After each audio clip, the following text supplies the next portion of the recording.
Hey, it's Maurice, and I'm back for another beer review. This will be the fourth and final for the time being mainstream American lager review. Today is Budweiser, King of Beers.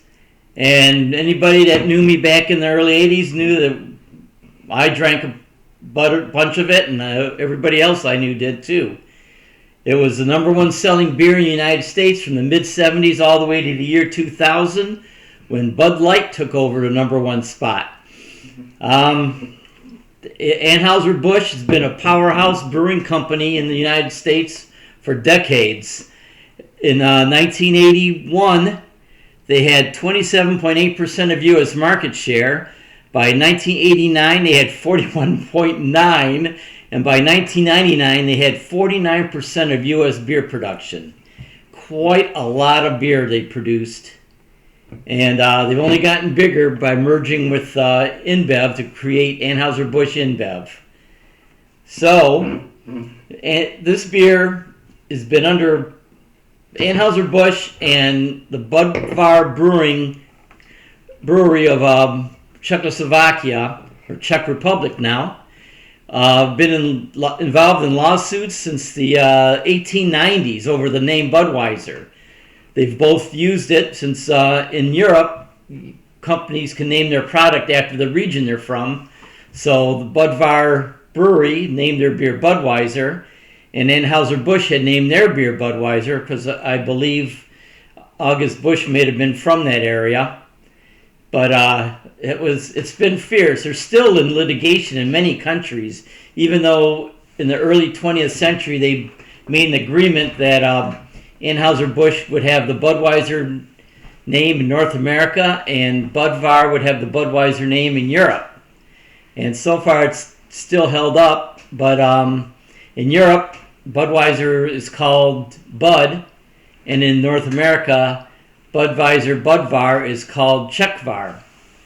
So in the UK ruled that no one owns the name Budweiser, so I believe they both use that name in the UK. So quite confusing, and the lawyers probably made tons of money on these two companies. So let's give this one a crack. It's at 5% alcohol. Now it didn't say its ingredients, but I know Anheuser-Busch used rice in Budweiser, and I think Bud and Light and Busch, since being in St. Louis, rice was easier to get growing off the Mississippi than corn was. So let's look at this beer. A thin white head, very light, lighter than I would have thought. Not quite as light as Coors Light, but these mainstream lagers are very similar in color, and it's carbonated. It doesn't seem as highly carbonated as the last few I've reviewed. Yeah, still smells like Budweiser. I've drank a lot of this. Malty. Once again, no hop aroma at all. Smells a bit sweet too. Well, let's give it a try.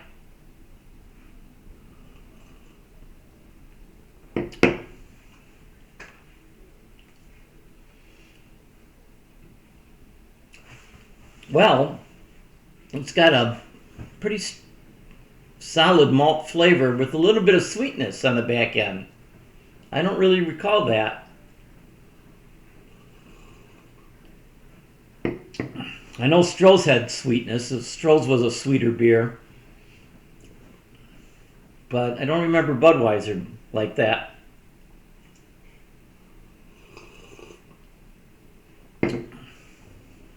Not as dry in the finish as Coors Light.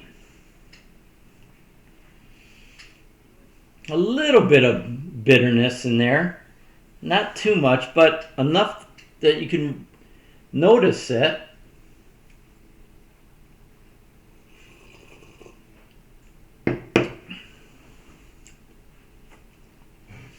Yeah, I guess there was a reason why I drank so much of it way back when. It's not a bad beer. I think it's better than Coors Light or Miller High Life. The PBR, it's, I don't know, maybe the same.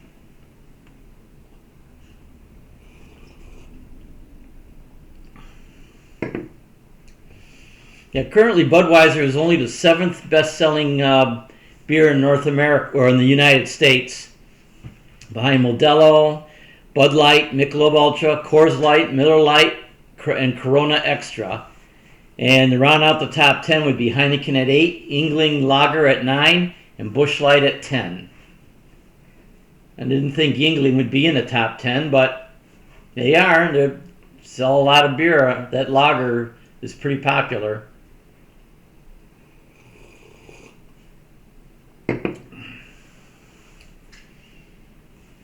So the sweetness does detract a little bit,